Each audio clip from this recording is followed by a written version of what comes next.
Welcome to the 10-Minute Car Sales Talk Podcast, where it's all about life in the car business. Telling you like it is, here's the man with the plan, Terry Cameron. Welcome back to another episode of the 10-Minute Car Sales Talk Podcast. I'm Terry Cameron. Really quick, if I could ask you to hop on over to iTunes and give me a review, maybe write a few comments, and don't forget to share this episode with your friends. So let's get started. I once had a salesperson tell me that people lie, numbers don't. So let's talk a little bit about those numbers. Think about the back of a baseball card. You look at the baseball card, and there are always really good pictures of that player, the baseball card. They find his best side, his best pose, and that's what they put on there. But on the back, they put the truth. They put the statistics. They put his batting average, his fielding average, how many home runs, how many hits.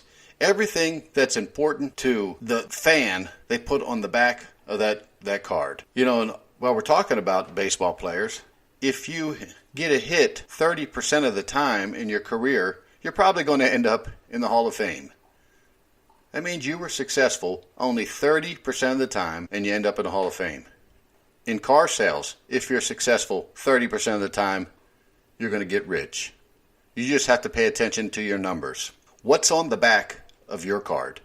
I mean, if a customer came into the showroom and they had everybody's picture on the wall, all the salespeople or product specialists or whatever you call yourself, they put your pictures on the wall. What would cause that customer to pick you to help them purchase their next car? Think about that a little bit. What makes you so special? Maybe we ought to put our statistics on the back of those cards so the customer can grab that picture, take a look at it and say, wow, he's not a bad-looking guy. She's not a bad-looking girl. Let me see if I want to work with her or him. They turn it over, and there are your statistics. What numbers do you think should be on the back of your card? Do you think at the very top of it, it ought to be your CSI score? What about how long you've been in the business? How long you've been at the current dealership? Do you think that might be important to them? You have to do something a little bit different to prove to everybody that you are the person they want to deal with. You got to keep track of your numbers. Do you even know what your numbers are? Do you even know your CSI, your customer satisfaction scores? Do you know your closing percentages? Do you know how many people you have to talk to each day to sell a car? If you don't, you're not even in the game. You don't have a plan. Or if you do, it's that hope plan. You hope you get a customer today that won't let you talk them out of buying a car. We need to start paying attention to that. We need to put all the statistics on the back of our card.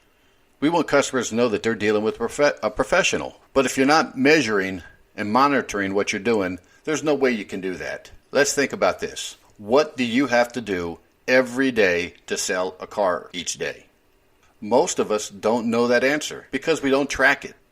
When I finally bought into this, I stopped worrying about running inside and putting an X on the board every time I sold a car.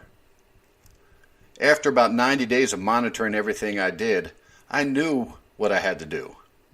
I knew that I had to talk to 60 customers a month. Now, some of us think that's too little. Some of us think that might be too much. But let's break it down. If I talk to 60 customers in a month, and there's 4 weeks in a month, that means I really only need to talk to 15 of them in a week.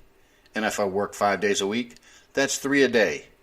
And if I could do that, if I could get 3 customers a day, and I gave them 100% of the process, 100% of the time, I knew that I was going to sell a car that day. I worked 20 days a month, and I averaged 20 cars a month. All I had to do is make sure I had 3 customers per day to talk to. Now, of course, my chances were a lot better if those customers that I talked to came in and asked for me by name. There were appointments. There were referrals. There were previous customers. Or maybe I went out into the service drive and I grabbed one that was already happy with our dealership. Remember, 78% of them would consider purchasing another car from the dealership that they had their vehicle serviced at. And if I did all that and I measured it and I got my 3 opportunities per day, all I had to do is follow the process. I knew I had to greet them the right way. And if I greeted them the right way, I knew they would open up to me. They'd allow me to build a little bit of rapport with them. And after I built that little bit of rapport, then I can ask them some investigative questions, and they would give me some honest answers. I knew it was real important to track how many demos that I did. 99% of everybody wants to drive the car before they buy it. The only reason they bucket that in the beginning is either number one, it's the wrong car, number two, they really don't like us, or number three, they're going to feel obligated. So again, I needed 3 customers every day, 3 opportunities. And if I could demo at least 2 of those, and sometimes all of them, I knew I had a really good chance of them coming back, coming inside, and letting me write them up. Let me show them some figures. And if I wrote them up, I had a really good chance of them saying yes to purchasing the car. Now, when I sold cars, I kept track of solds and deliveries. I wanted to know how many customers said yes. How many did I sell? And of the ones that I sold, how many actually were busting bugs after that? So here were my numbers. I wasn't a stud. You know, there was a lot of other salespeople that had better numbers than I did, or better statistics, just not enough numbers. After 90 days, I knew I needed to talk to 60 customers a month. Those 60, I had to give 45 demonstrations to. That was a little weak, but I knew if I got 45 demonstrations and did everything the right way, I was going to get 90% of those people inside to write up. Now, this is a real key, because once you get them inside and you present figures to them, you have all the support you need there. You have the backup. You have brochures. You've got your manager. You've got other senior salespeople that can help you out. So that was important. I had to write them up. 60 opportunities, 45 demonstrations, 40 write-ups, and 30 said yes. Out of those 30, I delivered 20 of them. So I wasn't worried about doing anything other than making sure I had 3 opportunities per day and gave them 100%, regardless what they said, what they did, what they looked like, and what they drove up in. And like I said, there were other salespeople out there that had better statistics. They had a 40% closing ratio to my 33%. Their problem was they just didn't talk to enough people.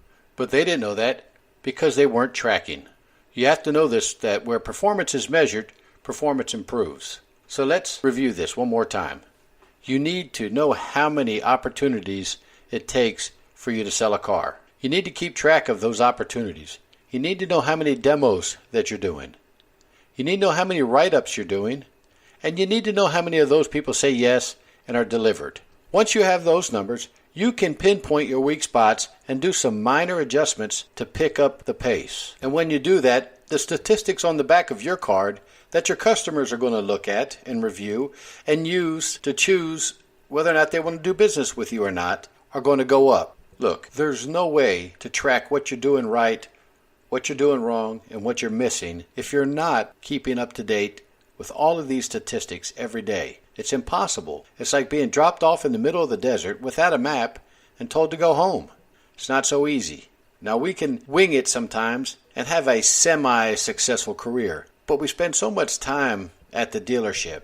We put a whole lot of effort into what we do. We might as well keep track of it and figure out a way we can make it a little bit better. It's a waste of time to just show up for work just to wait for a customer. To get those 3 opportunities a day, it's going to make your life so much easier. The day's going to go by so much faster. And a side effect to all this is your grosses go up, which means your commissions go up. This is when the car business gets fun, when you know exactly what you're going to do when you show up for work today and the next day. You know exactly what you have to do. It's a piece of cake. You just have to buy into it, hunker down, and start keeping track of everything that you do every day. You know, I talk to my salespeople all the time. Ask them what their goals are.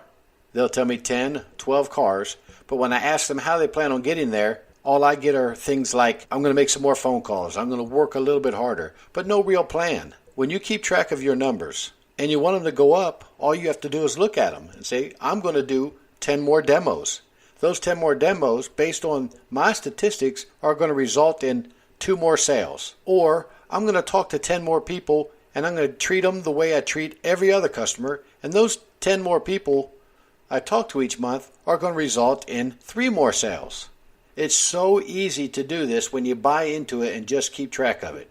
Let's start looking at these things. Get yourself a spreadsheet. If you need one, I have one. Just email me and I'll send it to you.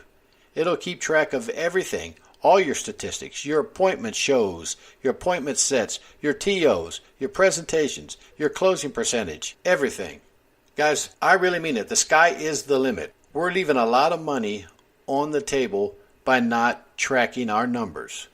We need our customers to come in, see our picture on the wall, and say, that's the person I want to talk to. That person right there sells lots of cars, and their CSI scores are high. They've been here for a long time, and that's the type of salesperson that I would like to work with. Not just now, but in all my future purchases. Come on, jump on over to iTunes for me today. Leave me a review. Give me 5 stars. And remember, the sky's the limit. I'll see you next week.